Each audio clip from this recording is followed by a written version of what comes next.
All right, Bidenomics is falling flat with voters as America continues to struggle, and the U.S. national debt hits an all-time high of $34 trillion.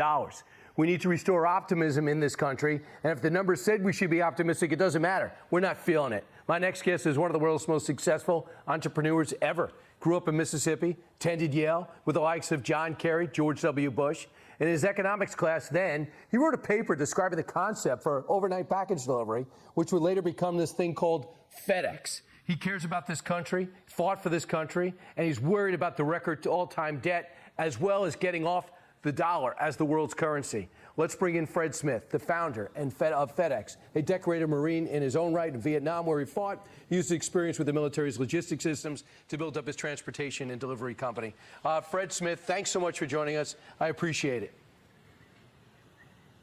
Brian, thanks for having me, and congratulations on your wonderful book about Teddy Roosevelt and Booker T. Washington, two great American heroes I've known about all my life. I know you look up to Teddy Roosevelt too. He's big in your family. But can we talk about the $34 trillion debt? And in layman's terms, why do you think it jeopardized our security? Well, Brian, we're not paying much attention to the fiscal posture of the United States. It's really incredible to me. And as you know, the night I saw you in New York on the 5th of December, I gave a speech that night about this situation, which is up on fedex.com/trade. But some of the numbers I cite are stunning. First, as you just mentioned, we have a $34 trillion debt, which increased by $1 trillion in the last 90 days that we have fostered onto the backs of our grandchildren. Second, our fiscal deficit is running at about 6 or 7% per year, which is about double what we are spending for the national defense. And last, we're paying interest at the moment that is more than what we are spending on the national defense and homeland security. So the congratulations that are going around about 200,000 jobs in December were really juiced by these deficit expenditures by the government.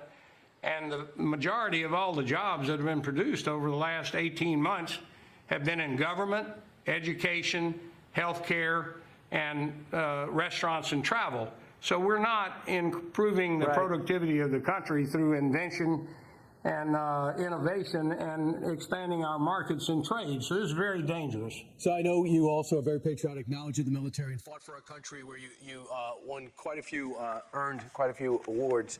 But you said to look at BRIC. That's an acronym. That's a group of nations, enemies of our country for the most part, head up now by Russia. They have one objective, it seems, and that's to dethrone us as a military and economic superpower. And they're aiming at the dollar. How? Well, the dollar has been the reserve currency since the end of World War II, when the U.S.-led Allied coalition set up at the Bretton Woods Conference the International Monetary Fund and the World Bank. So a great deal of America's soft power is the fact that we provide the reserve currency. Well, the BRICS, Brazil, Russia, India, and China, set out a couple of years ago to enlist a lot of countries around the world to have an alternative currency settlement system. And just this last week, 4 additional countries joined it.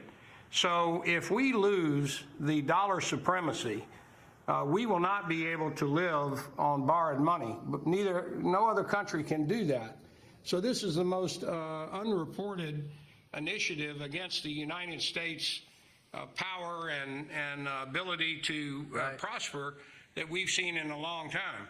Iran, China, Russia.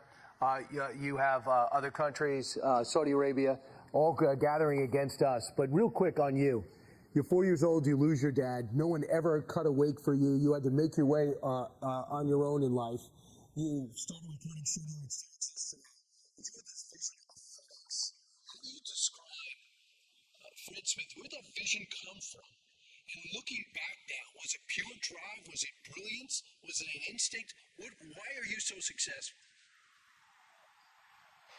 Well, first of all, you mentioned my service in the Marine Corps. My Marines accomplished a lot of stuff. I just ran around and talked on the radio and tried to support them.